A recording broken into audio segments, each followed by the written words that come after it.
ঋণ খেলাপি কিংবা দ্বৈত নাগরিকত্ব থাকা সত্ত্বেও ভোটে নির্বাচিত হলে এবং ভবিষ্যতে ধরা পড়লে সেই ব্যক্তির প্রার্থিতা বাতিল সহ আইনানুগ ব্যবস্থা নেওয়া হবে বলে জানিয়েছে নির্বাচন কমিশন।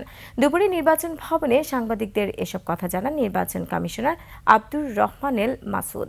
এ সময় তিনি বলেন, নির্বাচন পরিচালনায় ইসির উপর সরকার বা কোনো রাজনৈতিক দলের পক্ষ থেকে চাপ নেই। সংবিধান ও আইন অনুযায়ী নির্বাচন পরিচালনা করা হচ্ছে। এছাড়া নিবন্ধিত রাজনৈতিক দল ও বৈধ প্রার্থীদের জন্য লেভেল প্লেইং ফিল্ড নিশ্চিত করবে নির্বাচন কমিশন। কেউ যদি ঋণ খেলাপি বা অন্য কোনো অযোগ্যতা থাকা সত্ত্বেও নির্বাচনে পাশ করে যায়, তাহলে নির্বাচনের পরে নির্বাচন কমিশন স্বউদ্যোগে অথবা কোনো সংবাদের ভিত্তিতে তার বিরুদ্ধে ব্যবস্থা গ্রহণ করতে পারবে।